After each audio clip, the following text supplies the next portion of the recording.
માથીની લખેલી સુવાર્તા 21મો અધ્યાય. માથીની લખેલી સુવાર્તા એનો 21મો અધ્યાય. અને જ્યારે તેઓ યરૂશાલેમની નજીક આવ્યા ને જૈતુનના પહાડ પાસે બેથફગે સુધી પહોંચ્યા, ત્યારે ઈસુએ બે શિષ્યને બોલાવીને કહ્યું કે તમે સામા ગામમાં જાઓ ને તેમાં પેસતા જ બાંધેલી એક ગધેડી ત્યારે તેની જોડે બચ્ચું જોશો. તેઓને છોડીને મારી પાસે લાવો, અને જો કોઈ તમને કંઈ કહે તો તમારે કહેવું કે પ્રભુને તેઓનો ખપ છે, એટલે તે તેઓને લાગલો મોકલી દેશે. હવે આ એ માટે થયું કે પ્રબોધકે જે કહ્યું હતું તે પૂરું થાય કે સિયોનની દીકરીને એમ કહો કે જો તારો રાજા તારી પાસે આવે છે તે નમ્ર છે તથા ગધેડા પર, હા ખોલા પર એટલે ગધેડીના વછેરા પર સવાર થઈને આવે છે. ત્યારે શિષ્યોએ જઈને ઈસુએ તેઓને ફરમાવ્યું હતું તેમ કર્યું, અને તેઓ ગધેડીને બચ્ચા સુદ્ધા લાવ્યા ને પોતાના કપડાં તેઓ પર નાખ્યા, અને તે તેઓ પર સવાર થયો. અને લોકોમાંના ઘણા ખરાએ પોતાના કપડાં રસ્તામાં પાથર્યા, ને બીજાઓએ ઝાડો પરથી ડાળીઓ કાપીને રસ્તામાં પાથરી.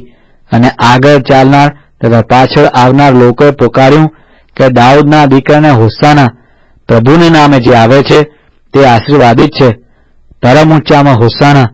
અને જ્યારે તે યરૂશાલેમમાં આવ્યો ત્યારે તે આખા નગરે ખભડી ઉઠીને કહ્યું કે એ કોણ છે?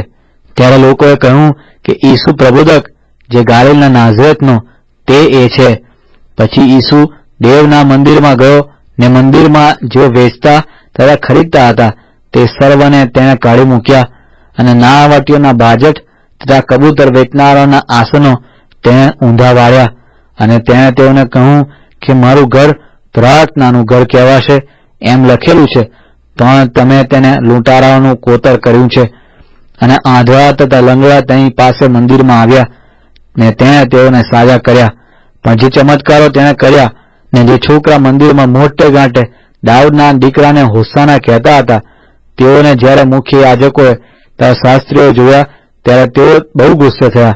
અને તેઓએ તેને કહ્યું કે તેઓ શું કહે છે તે શું તું સાંભળે છે? ત્યારે ઈસુ તેઓને કહે છે કે હા, બાળકોના તથા ધાવણાઓના મોંથી તેણે સ્તુતિ સંપૂર્ણ કરાવી છે, એ શું તમે કદી નથી વાંચ્યું? પછી તેઓને મૂકીને નગર બહાર બેથાનિયામાં જઈને તે ત્યાં ઉતર્યો.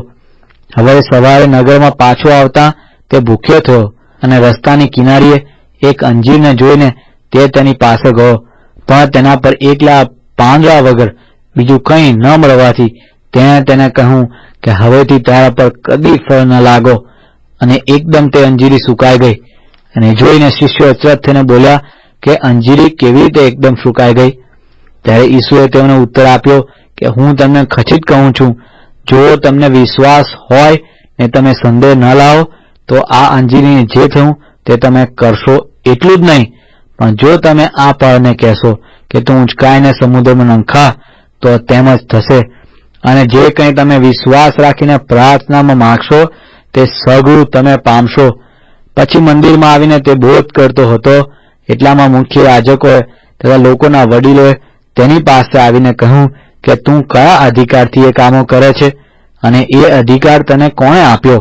ત્યારે ઈસુએ તેનો ઉત્તર આપ્યો કે હું પણ તમને એક સવાલ પૂછીશ, તેનો જવાબ જો તમે આપશો તો હું કયા અધિકારથી એ કામો કરું છું તે હું પણ તેમને કહીશ. જે બાપ્તિસ્મા યોહાન કરતો હતો તે ક્યાંથી હતું, આકાશથી કે માણસોથી? ત્યારે તેઓએ અંદરો અંદર વિચાર કરીને કહ્યું, જો આપણે કહીએ કે આકાશથી તો તે આપણને કહેશે કે ત્યારે તમે તેના પર કેમ વિશ્વાસ કર્યો નહીં? અને જો આપણે કહીએ કે માણસોથી તો લોકોથી આપણે બીએ છીએ, કેમ કે સૌ યોહાનને પ્રબોધક માને છે. પછી તેઓએ ઈસુને ઉત્તર આપ્યો કે અમે નથી જાણતા. તેણે પણ તેઓને કહ્યું કે હું કયા અધિકારથી એ કામો કરું છું તે હું પણ તમને નથી કહેતો.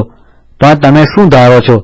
એક જણને 2 દીકરા હતા, અને તેણે પહેલાની પાસે આવીને કહ્યું કે દીકરા, તું આજ દ્રાક્ષાવાડીમાં જઈને કામ કર. ત્યારે તેણે ઉત્તર આપ્યો કે હું નથી જવાનો. તો પણ પછીથી તે પસ્તાઈને ગયો. અને બીજાની પાસે આવીને તેણે તેમ જ કહ્યું. ત્યારે તેણે ઉત્તર આપ્યો કે સાહેબ, હું જાઉં છું. તો પણ તે ગયો નહીં. તો તે બંનેમાંથી કોણે પિતાની ઈચ્છા પ્રમાણે કર્યું? તેઓ તેને કહે છે કે પહેલાએ.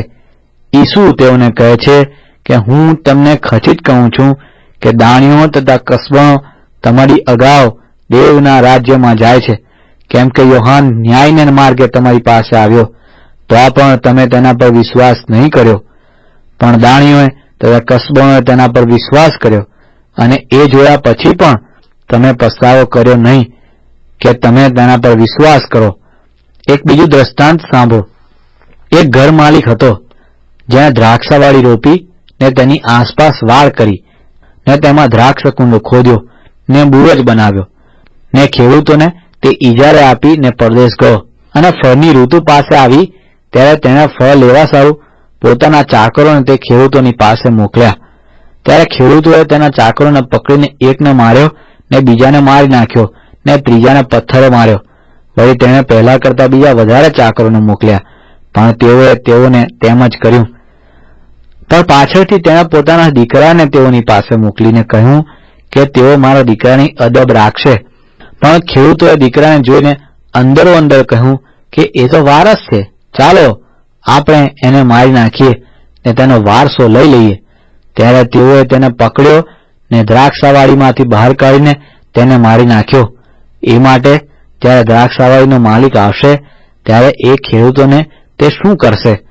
તેઓ તેને કહે છે કે તે દુષ્ટોનો તે પૂરો નાશ કરશે, અને એવા બીજા ખેડૂતો કે જેઓ ઋતુએ તેને ફળ પહોંચાડે તેઓને દ્રાક્ષાવાળી તે ઇજારે આપશે. ઈસુ તેઓને કહે છે કે જે પથ્થરનો નકાર ઘર બાંધનારાઓએ કર્યો તે જ ખૂણાનો મુખ્ય પથ્થર થયો. એ પ્રભુથી બન્યું અને આપણી નજરમાં આશ્ચર્યકારક છે. એ શું તમે શાસ્ત્રમાં કદી નથી વાંચ્યું? એ માટે હું તમને કહું છું કે દેવનું રાજ્ય તમારી પાસેથી લઈ લેવાશે ને જે પ્રજા તેના ફળ આપશે તેઓને અપાશે. અને આ પથ્થર પર જે કોઈ પડશે તેના ટુકડે ટુકડા થઈ જશે, પણ જેના પર તે પડશે તેનો ભૂકો તે કરી નાખશે. અને મુખ્ય યાજકો તો શાસ્ત્રીઓ તેના દ્રષ્ટાંતો સાંભળીને સમજ્યા કે તે અમારા સંબંધી બોલે છે, અને તેઓએ તેને પકડવાની કોશિશ કરી, પણ લોકોથી તેઓ બીધા, કેમ કે લોકો તેને પ્રબોધક માનતા હતા.